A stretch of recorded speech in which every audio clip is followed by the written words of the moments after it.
everybody. This is Brian O'Haron, March 5th, 2009. You heard again tonight the old song I used to play at the beginning of the show a year and a half ago, Home Sweet Home. That's more and more meaningful now as people are having a lot of trouble with their homes, and going to be talking a bit about that tonight. But I wanted to play that song, and probably will for a little while over the next few weeks till things settle down with the foreclosure market and the bad banking situation we have now. The squeeze box is a Cajun squeeze box, button box made for me by Marc Savoy of Eunice, Louisiana, down in the heart of Cajun country. Made it for me probably 10 years ago, and I play it every once in a while, just so there's a little difference. When I was joining the big companies around the world, I usually went in as a kind of a turnaround specialist or a troubleshooter, whatever you want to call it, fast growth expert. And people always told me when I got there, Brian, you only got 3 months to blame the last people that were in office. You're here now. 3 months from now, we never want to hear you blame the last people that were in office again. The problems will be yours to resolve and to get fixed. And if you fail, it's because you failed, not the people that preceded you. Now, I told you last week that Jim Cramer on CNBC, on his Mad Money program, which I don't usually watch, but I do watch it now because he's a smart trader, he says we're back to 2 presidents again. We've got Nancy Pelosi, and we got Barack Obama. And then I thought about it this week, and I said, well, Harry Reid's trying to sneak in there too on the Senate side, so, you know, maybe we got 3 presidents now. But on the 15th of this month, it'll be, I think it's the 15th, it'll be 2 months that they've been in office. After 1 more month after that, it'll be their problem.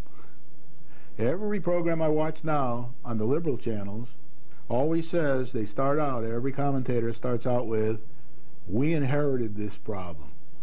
Well, in another month, in a week, they won't be able to say that anymore. It'll be their problem. I'm going to start out tonight with the comments, and you're going to see my friend, Uncle Sam, there again, because there's a lot to this whole thing now, and it's mostly at the national level and world level. The people around the world are rapidly deteriorating faster than we are to some extent, and that will impact us just like our problems will impact them, and it gets synergistic. We both bring each other down, or in the end we both bring each other up. Having said that, the dollar is still the strongest currency in the world and will remain that way for quite a while. People trust their money in the dollar more than they do in many other things, except perhaps gold. Well, on one hand, but on the other hand, is a favorite expression used by economists and politicians alike. It's very hard to pin any of them down. So if you read the papers, all kinds of papers, or watch any kind of TV or radio, you'll hear people saying that. Well, on one hand, I think this, but on the other hand, I think that. Very hard to get a decision from anybody. Aaron Trask, who is a writer, reminds us of words this week by the chairman of the Federal Reserve and the Secretary of the Treasury. At a press conference on Tuesday, Trask writes, President Barack Obama declared buying stocks is a potentially good deal if you've got a long-term perspective. Now, of course, nobody knows how long-term he's talking about. If I were you, I wouldn't take too much advice on buying stocks from the President of the United States. If I were you, I'd listen to your financial advisor first, who's got, that's their business. I think Barack Obama said that because he was getting a lot of heat from worldwide equity markets to say, be more positive instead of being negative all the time which I think he was using as a technique to try to get people to buy his large-scale spending that he's been doing down there since he's been in office. That sense of optimism was offset by the harsh realities coming from Fed Chairman Ben Bernanke and Treasury Secretary Tim Geithner, who each testified before the Senate Budget and Banking Committee on, I think it was Tuesday. As expensive as it already has been, our effort to stabilize the financial system may cost more, Geithner said in prepared testimony. Every time Geithner gets on a program, usually in front of the House or the Senate being interrogated, it's always going to cost more when he gets, never less, always more. And I do feel for him, because this problem is very hard to, we'll talk a bit about it tonight, but it's very hard to pin down. There's a lot of ifs and buts, and there's a lot of one hands and on the other hands involved in this whole thing. It's not a science. 1 and 1 does not always equal 2 here. I know when I took modern math in school, sometimes a squiggle and a scratchy equal 2, and then you had to figure it out from there. Bernanke also left the door open for more bailouts and said efforts to resolve the financial crisis will be critical detriments of the timing and the strength of the recovery. He said that the week before, but he was a little more positive the week before than he was this week. Milton Friedman, the famous supply-side economics, once said something like this: if you give the government a desert to manage, they will run out of sand in 5 years. We're getting more and more socialistic now, or could become. It looks like we're going in that direction. And it's not my cup of tea, but we've got to give these guys a chance. We'll see what happens here. But it's going to be very expensive for not only us, but for the whole world. And that's one of the reasons why the stock markets have been going down every week since the new president got in office. I'm not trying to say we didn't have the problems with the last administration. We did. But in 5 more weeks, no matter where we stand, it'll be Barack Obama's problem to resolve, and no finger pointing will be allowed. Moody's is dropping the credit rating of the major banks that are in trouble. Further down goes their stock and chances of success in the near future, as their borrowing will get more expensive with their new lower Moody's ratings. What happens when Moody's drops your rating, like it did to our town here a few years back? The cost of interest to your town, or to the United States, or to the bank goes up. The financial markets around the world continue to tank as the administration shows more of their stuff.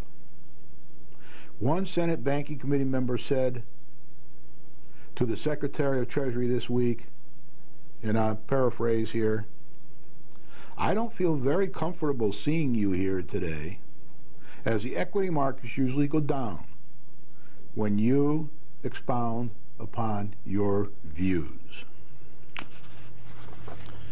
I will now go to the agenda and go through that with you.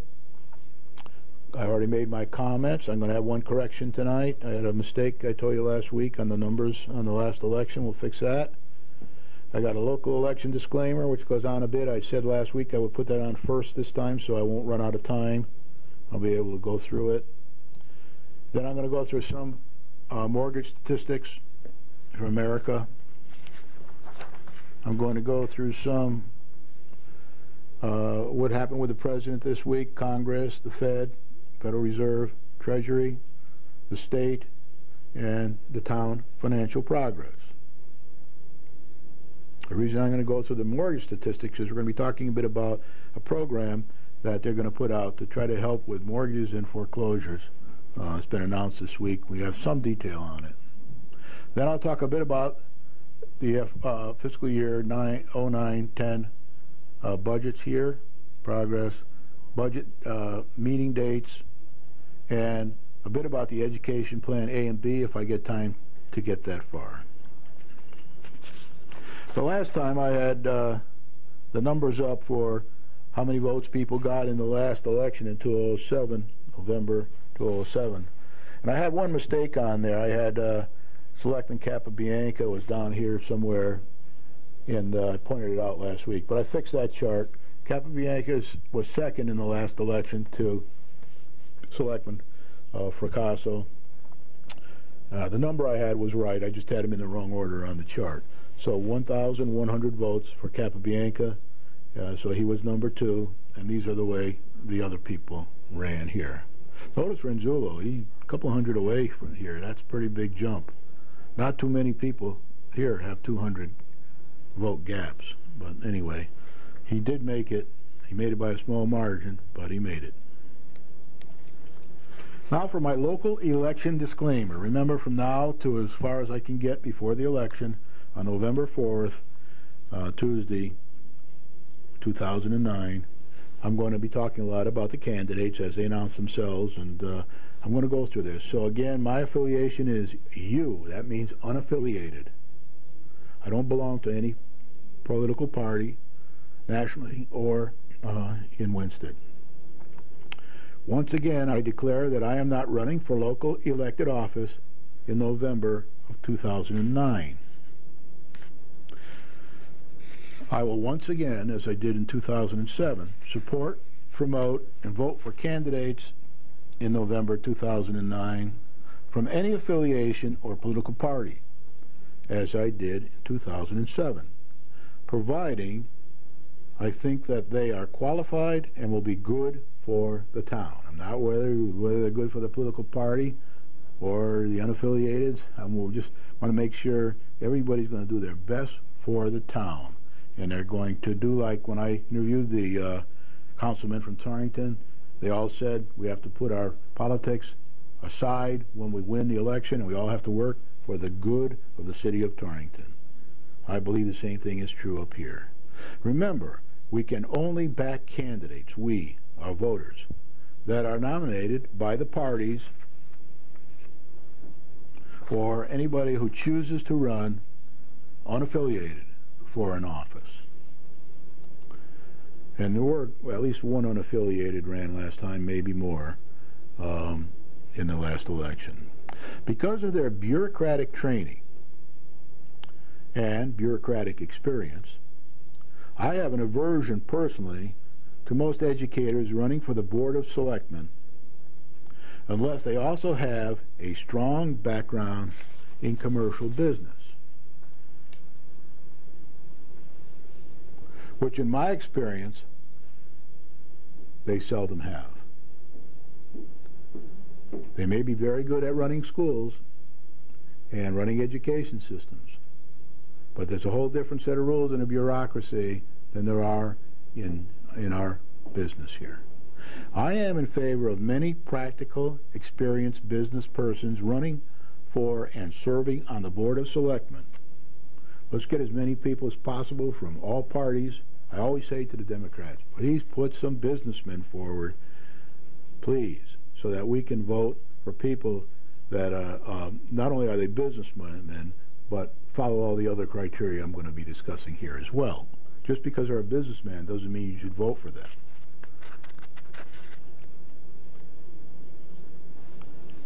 I am not averse to well-educated educators and business people running for the Board of Education.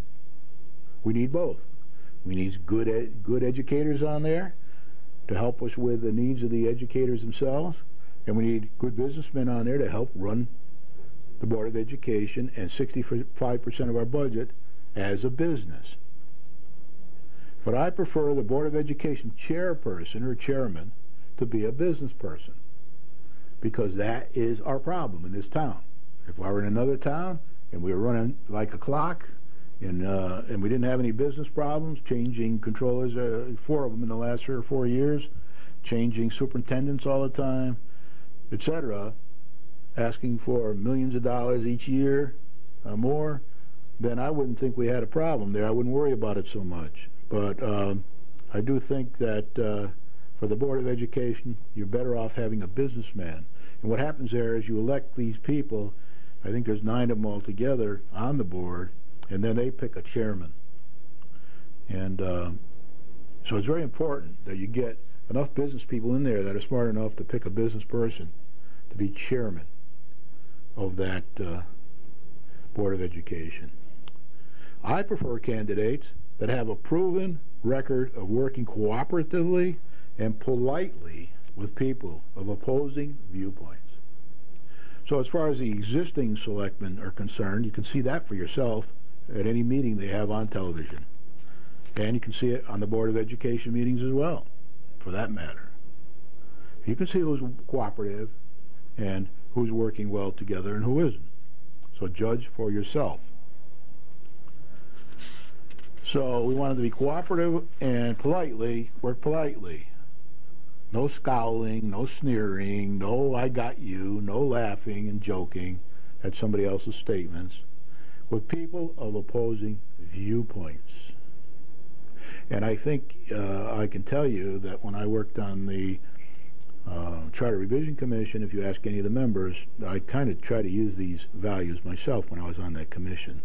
And I did get along with everybody on the commission, and I was polite to them, and I listened to their opposing viewpoints, although not always agreeing with them. I prefer candidates for selectmen that will retain and support the existing town manager, should he stay. And I would encourage the next Board of Selectmen to keep this town manager. The majority should be inclusive and the minority constructive. Those are the words of Barack Obama. Says that all the time. But he doesn't always do it. So it's one thing to say this, but it's another to do it. I prefer candidates that attempt to quietly resolve issues with the town manager rather than run to the press and try to undermine others, placing the town in a bad light around the existing Connecticut communities. We have a lot of that goes on here, and it's to our detriment. When we take our problems to the press and try to use them as a cudgel against the opposing party or parties, then that's not good for the town of Winsted. Better off to get together with a bottle of whiskey and the cigars, or cigarettes, or candy, or whatever you want, tea, and work the problems out amongst yourselves. And then go out together, go to the press with a unified answer. I prefer candidates that prepare in advance for meetings. If you watch our meetings, you'll see there are some people that never prepare at all. Don't even open up their packet sometimes till they get to the meeting. And they're embarrassed to find out that they should have. You have to prepare for the meetings. And you have to have, done your homework. I prefer candidates that leave politics at home when they attend town meetings. These are not political meetings. The politics should be left at home. These are business meetings. When we go to this business meeting, the last meeting, by the way, lasted 15 minutes. 15 minutes.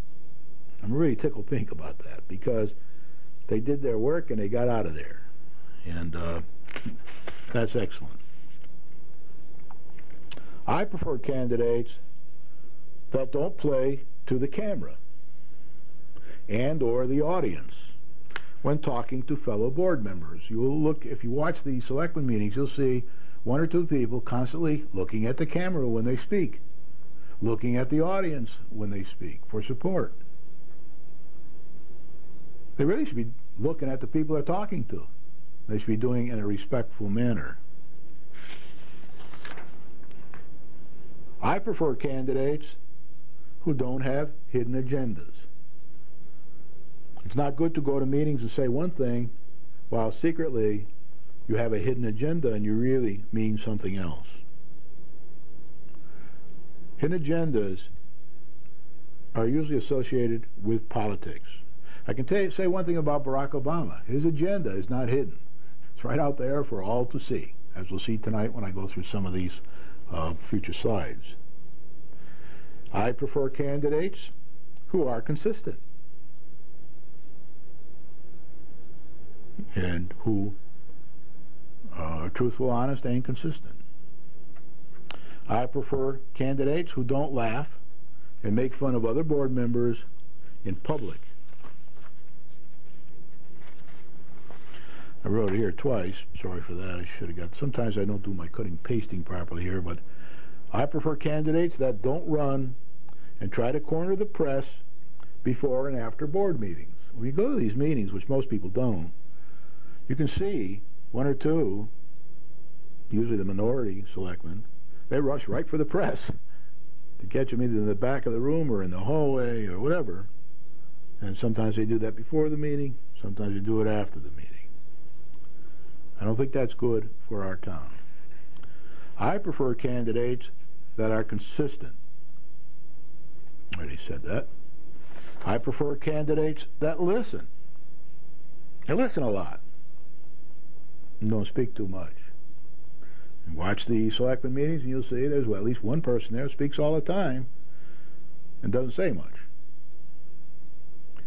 And you can see that for yourself.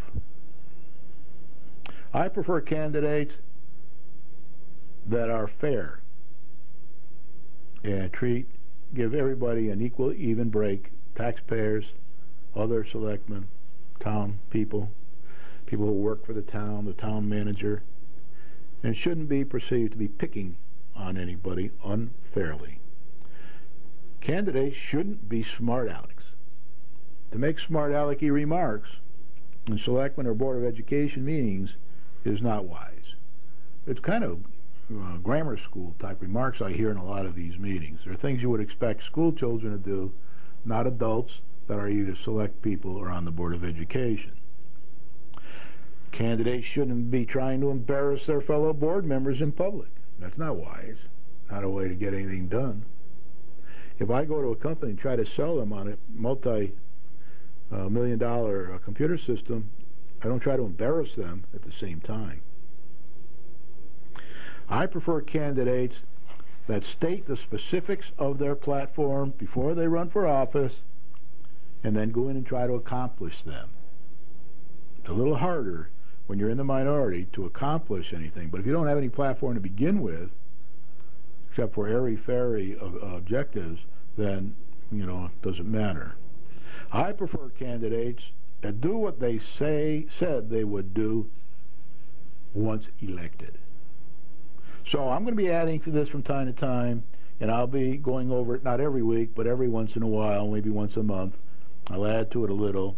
I'll probably point out some examples of where people that are in office now are violating this. But remember, my view is we should elect the same 7 select people we have right now to office. I don't feel that way about the Board of Education. I think we need some changes there, more business people on there, and maybe 1 or 2 more educators, good educators on there.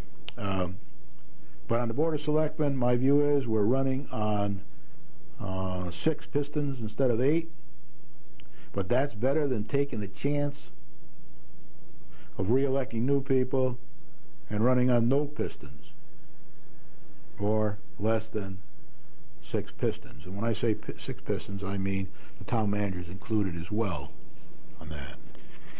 7 selectmen and 1 town manager. Okay, now some mortgage statistics. I got this off the internet. 1 in every 5 mortgage borrower is underwater.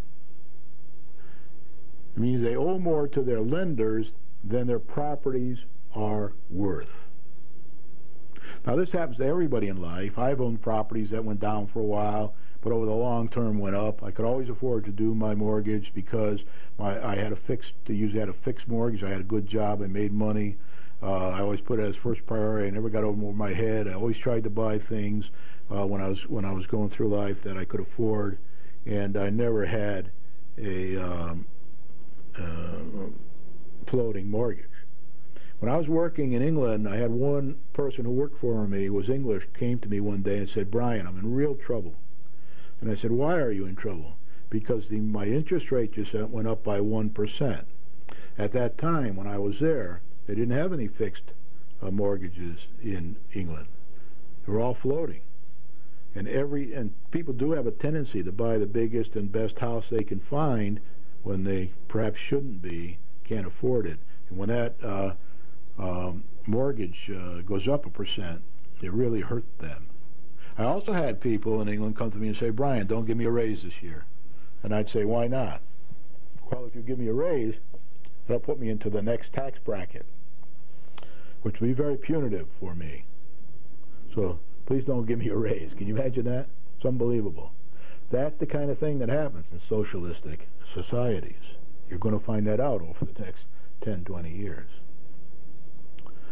8.31 million properties had negative equity at the end of 2008, up 9% from 7.63 million with negative equity at the end of September 2008. So just in that time, we had that big difference. The percentage of underwater borrowers rose to 20% from 18%. Another 2.16 million properties could go underwater if home prices fall another 5%. The value of residential properties fell to $19.1 trillion at year end from $21.5 trillion a year earlier, with half the decline in California. Connecticut saw a 25% increase in homes with negative equity. This information comes from the First American CoreLogic. 43 states were used in this test, and Washington, D.C. were included in this study. 68% of U.S. adults own their own home. 2/3 have mortgages. Many economists estimate that the unemployment rate will rise above 9% before the recession ends, from January's 7.6%. For more information on what I've just presented and sources, see 1 in 5 U.S. mortgage borrowers are underwater article by Jonathan Stemple from Reuters Press. And I gave you those statistics. There's millions of statistics about all this stuff. There's different statistics if you look at the low end of the scale only. They get even more frightening. But because this week things are starting to be done that may or may not pull us out of this jam we're in.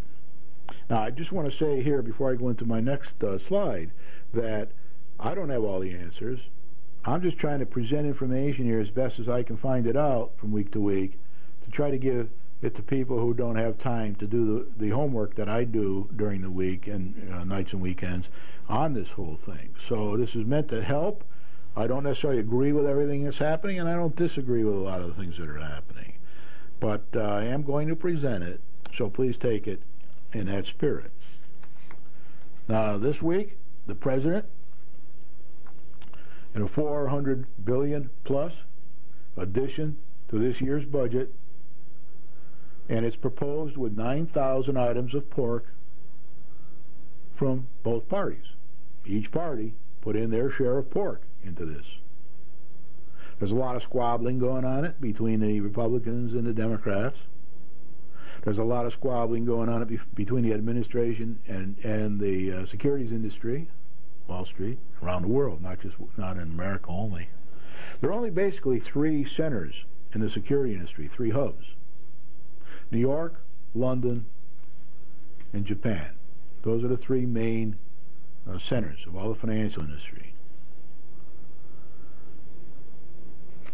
3.6, the 3.6, that should be trillion, there's a mistake there, that should be trillion, year budget proposed proposal that was put out by the president this week has sparked reactions split along party lines. Surprise, surprise. And with thumbs down from Wall Street.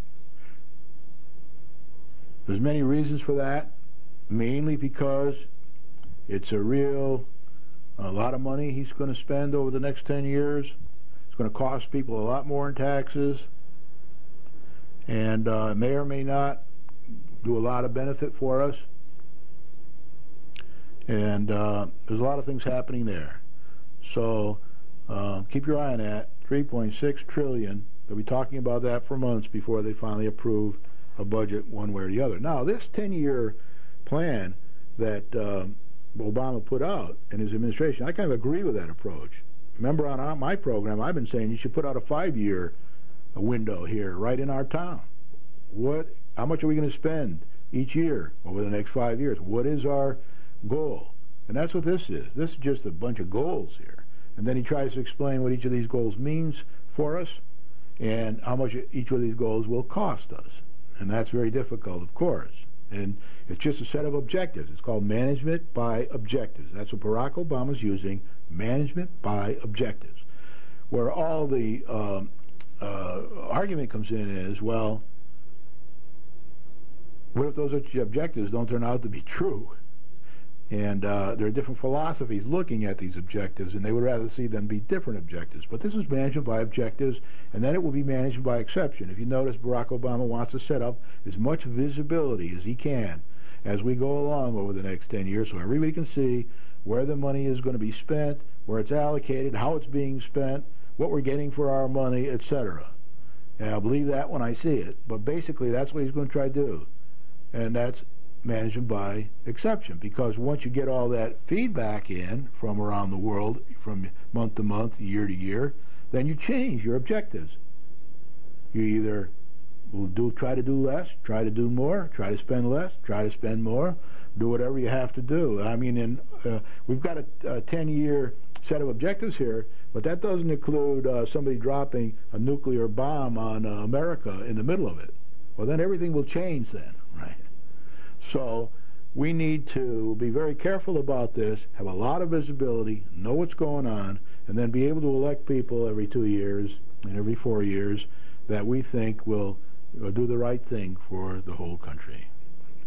The President plans to change how government contracts are awarded, especially in the military area, in an attempt to save $40 billion per year or more. All that's going to be coming out over the next few weeks, and I set up a little team there under the Office of Management and Budget to look into all that and to see. He did say during the election he was going to try to manage spending better than perhaps we have in the past, make it more visible, and try to get at some of these things where he thinks we're wasting money. This is one step in that direction. A draft document is expected in September, but there will be many months before the answers are approved. Now, the President will be going to the G20 conference in April. That's where the head of the 5 largest countries go, most important for this meeting. And I did see in the paper this morning where the British Prime Minister is going to try to propose some kind of a way for all these 20 countries to work together to get us out of this predicament we're in as soon as we can. And by the way, that plan will include a lot of spending. Congress, they're still wrestling with the car industry. There's a lot of information out this week about General Motors, and some, it was audited, and some people don't think they're ever going to make it one way or the other, but Congress is still wrestling with that, mainly with General Motors and Chrysler. It looks like Ford might not need any money for a while, as they've been saying all along. Some progress is being made on the cost reduction replanning by the automobile industry. Plans are due to Congress by March 31st, and there's a lot going on between the unions and the management and the subcontractors and the employees to try to come up with a plan that the administration will think is viable and worth investing in. And if they don't do that, then guess what? We may have to, they might have a forced bankruptcy. And to be honest with you, a lot of people think if they do go into bankruptcy, it'll hurt like heck in the beginning, but it will make, General Motors will succeed in the long run and be profitable again someday and do well. Reviewing the President's 10-year budget proposal should be approved in one form or another in a few months. That's being reviewed now by the Congress. It'll be a while before we have an approved budget. There'll be a lot of changes along the way. A lot of the Democrats don't agree with a lot of these taxes that are going to be levied, and some do. I think they only need to get 50 senators to approve this, to get it approved in the Senate. And of course, they won't have any trouble at all in the House because they're all Democrats. Working on a plan to narrow legislation that may give bankruptcy judges the power to force lenders to lower the interest rate on existing mortgages of certain configurations, or principal of mortgages for troubled homeowners, unless the borrower has been offered a reasonable deal by a lender before seeking help in bankruptcy court. That's one thing they're working on now between the Treasury and the other groups. They're trying to find out what rules they should put with bankruptcy judges to give the homeowner and the lender the maximum degree of fairness.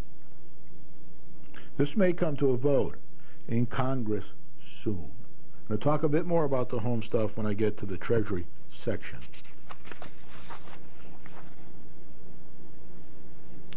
What's the Fed doing this week? Well, the Fed, things look darker this week when Bernanke made his little presentation on Wednesday, and when various board members from the Fed released information to the press over the week. Things look darker this week.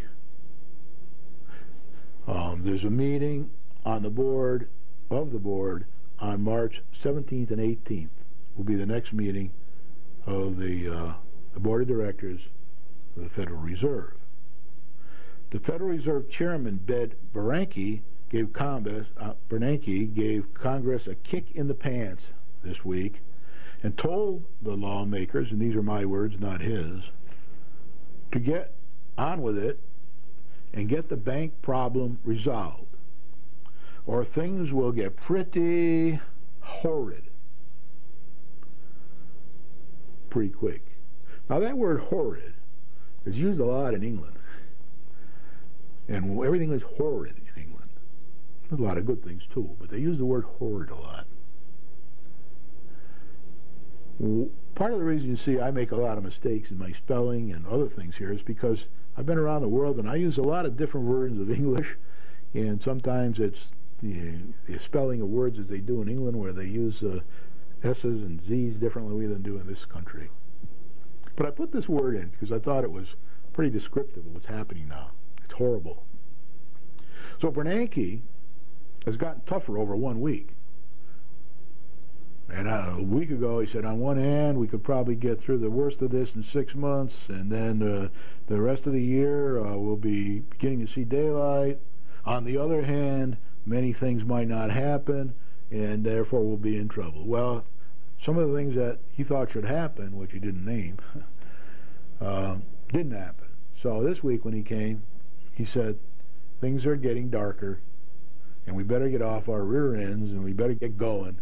We better put more stimulus into the economy in the right areas, or things will get pretty bad. Horrid is my word, not his. $200 billion in federal loans from the Term Asset-Backed Securities Loan Facility, that's called TALF, will be released to help with auto, credit card, and education. I'm going to talk a bit about some of that now, but basically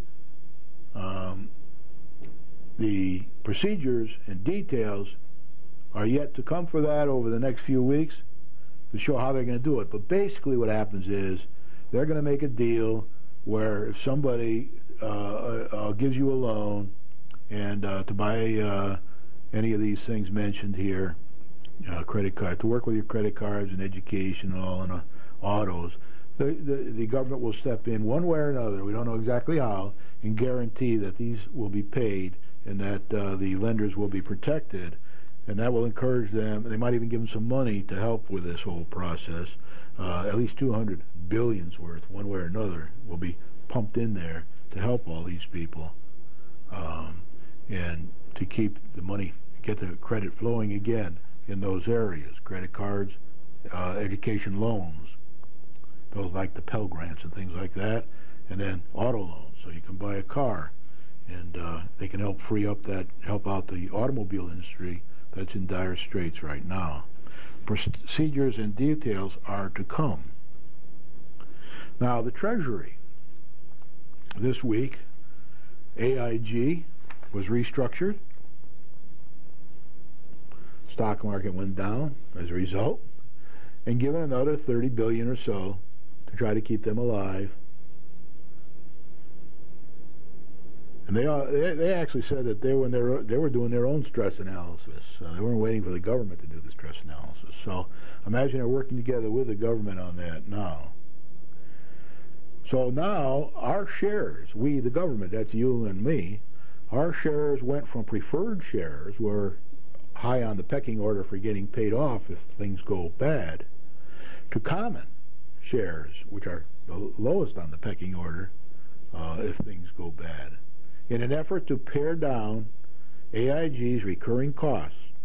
And they estimate that they're going to save about $2 billion annually in interest, or actually in dividends, that AIG would have to pay to the government if they still had the preferred shares. Now, these are very controversial moves. Not everybody agrees with what's happening here. There's all kinds of viewpoints. They usually boil down around party lines, which are basically because they have totally different philosophies in each of the parties. And but anyway, that's happening whether we like it or not. There's a whole set of rules for that, and they're working closely with AIG and the other banks. They're doing those stress analysis now. We'll talk about that a bit here in a minute. But this is very controversial, like anything that's happening right now in Washington. Almost everything's controversial.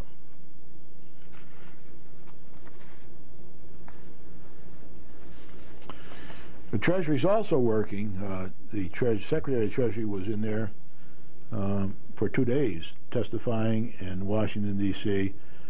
on the controversial 10-year, $3.6 trillion budget proposal by the present administration. That's going on, and that'll continue to go on, and very, very, very controversial. Some people think it's going to be the end of the world for America. Other people think there's a savior of America, and they're all arguing with each other while Rome is burning. I'll have to get a picture here for next week of Nero fiddling while Rome burns.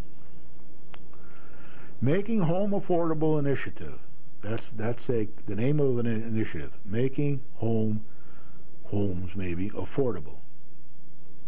And I'm going to talk a bit about this in some detail for you because you're all homeowners. That's one of the reasons, well, not all of you, but a good percentage of it, 68% are homeowners. And maybe not in this area, but across America. And I did play Home Sweet Home tonight to start the program off, and I'll do that again every other week or so for quite a while. And the Home Affordable Initiative, Making Home Affordable Initiative, is to help with home purchasing loan assistance. It has been announced by the Secretary of the Treasury. About $75 billion, we've known about that now for a few weeks, will eventually be spent in an attempt to stem home foreclosures. Remember at the beginning of the program, I told you we got a lot of home people in underwater here, and that's bringing that plus the people unemployment going up like Topsy is forcing more and more people into that category. So what's going to happen is this $75 billion will eventually be spent in an attempt to stem home foreclosures. The president thinks, and the Treasury thinks they're designed to help about 9 million borrowers stay in their homes through refinanced mortgages or loans that are modified to lower monthly payments. And this program will run through 2012. Now, I'm just going to say a little about this before I go on. This is a tough problem to solve. It's not easy because there are a lot of conditions involved. Some people's homes they paid $1 million for them and they're worth $100,000 or two. That might be a slight exaggeration, but not much. Some people bought it for $100,000. They're still worth $90,000. Some people bought it with an interest rate of almost nothing, and now the interest rate's up higher. And some people are in trouble and they haven't paid anything on their mortgages. Other people are in trouble, but they're paying on their mortgages. So the Treasury and all the brains down there in Washington, D.C. have been trying to figure out how do we do a plan in such a manner that people can't cheat on these plans, either the lenders or the borrowers. For example, if there's a lot of conditions on there, if one of the conditions would be, say, you have to have not paid your mortgage for 4 months and be in a certain income bracket, blah, blah, blah, well then some people might say, well, I just won't pay my mortgage for 4 months, and then I'll be eligible for this plan, which is going to be better for me than not being eligible, if indeed such is true. So, and it only runs, though, till 2012. So that presents another problem. And that problem is, hey, what happens in 2012? If these people are guaranteed certain conditions till 2012, what happens then? What if the interest rates are much higher then and they can't afford it? Then again, they'll be back in the same loop, a foreclosure loop again. Okay, so it's the biggest problem besides expense. We got to make sure that people don't cheat, and that means anybody who's involved in this whole thing. And then the next question is, do you, what a viewer here, resident in Winston and taxpayer in Winston, do you qualify for this program? Well, to find out if you qualify, I'm going to give you an email address here in a few minutes, but you have to submit your most recent tax return. You'll have to submit 2 pay stubs. You'll have to provide an affidavit of financial hardship, which will be explained to you by the government one way or another, or your lender. And certain monetary exceptions will apply. There'll be a list of those that they'll tell you about. And the program only runs through 2012. And these are my words here, setting it up for another crash in 2012 if we're not careful. One of the reasons we have a problem now is because people were given loans at low interest rates that only lasted for about 5 years or 6, and then they were going to be reviewed, and when it got to be 5 or 6 years, their interest rate tripled and they couldn't afford it because they weren't making enough money. They gambled and lost. And we got to be careful that this doesn't happen again here in 2012. If you do take advantage of this, $75 billion, you can only modify your loan once.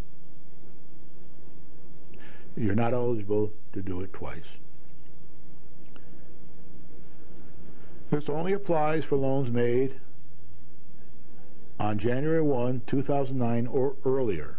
If you made any loans after January 1, 2009, this doesn't apply. The single-family properties worth more than $729,750 are excluded. You can't apply if your house is worth more than that. About 4 million borrowers are expected to qualify. And then separately, up to 5 million borrowers who have mortgages held by Fannie Mae or Freddie Mac should be eligible to refinance by the year 2010. So there's a whole nother kettle of fish here if you have a Freddie Mac or a Fannie Mae. So you need to ask your lender if you have one. And then if you want more information, and I got a bigger version here that you can see, If you want more information about this, www.financialstability.gov. And you can find out more information about that or ask your lender.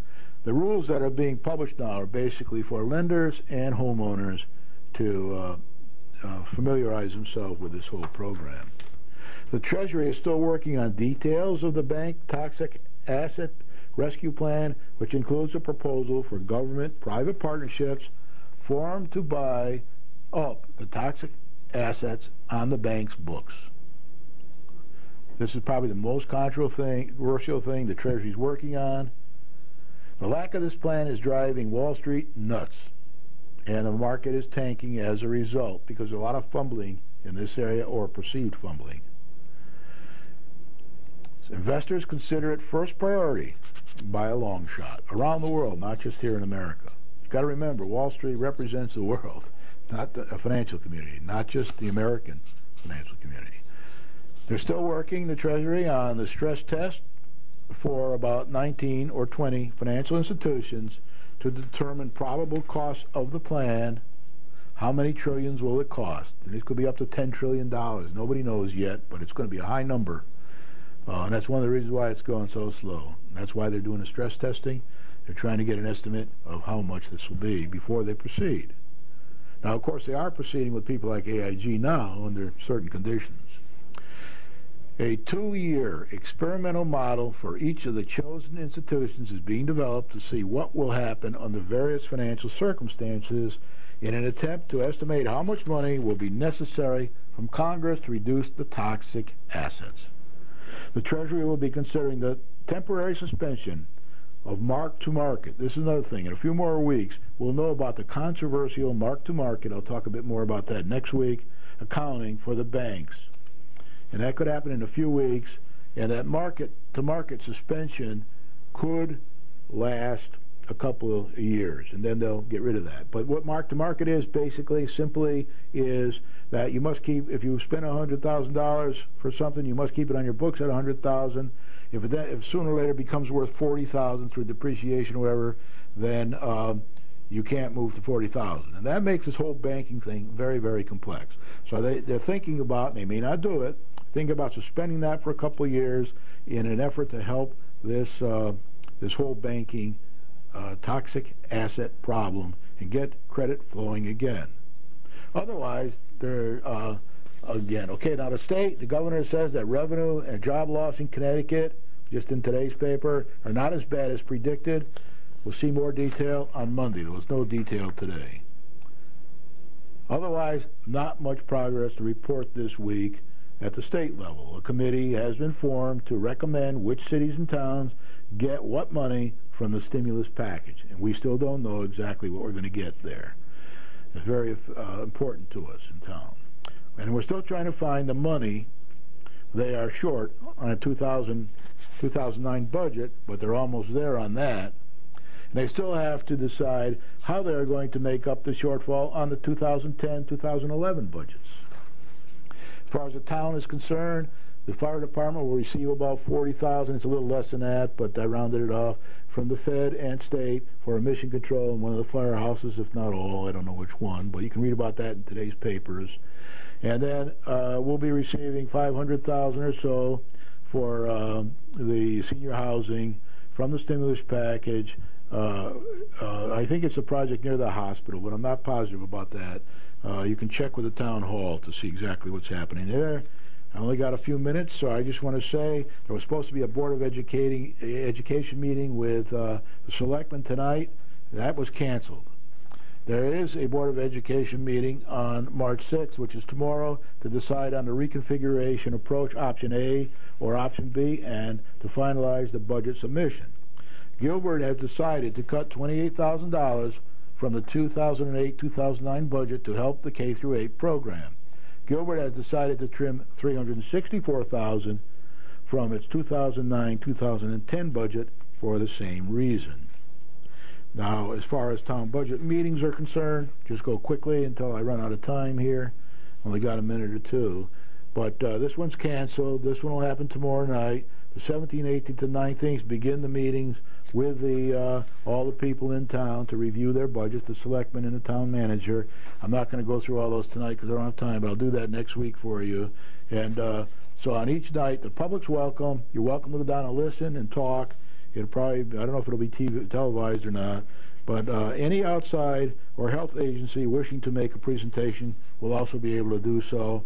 And then on March 26th, the Pearson School, 7 p.m., Selectmen and Board of Education. The public's welcome and encouraged to attend.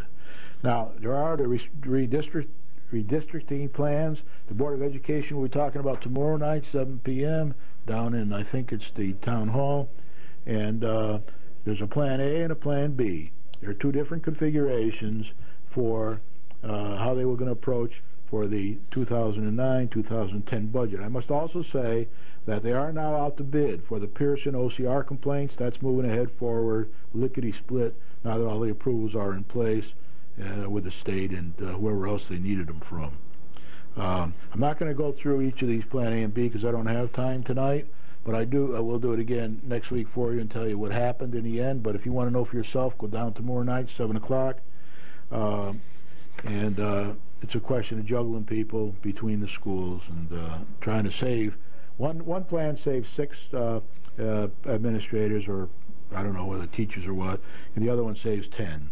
One is preferred over the other, and I just want to say, if you want to really read up on this, see the excellent commentary in this week's Winston Journal by James Roberts and Marcia Sterling. It's a huge article that explains Plan A and Plan B, and it makes recommendations. It's a very, very good article. So with that, I say thank you for coming tonight. Next week we'll be going through more of the same. We're moving closer towards our budget deadlines now. The state will be coming into place pretty quick, and the stimulus money will be known sooner or later, so it's going to be an interesting month. And I'll also play Home Sweet Home again a couple times over the next few months. Thank you very much.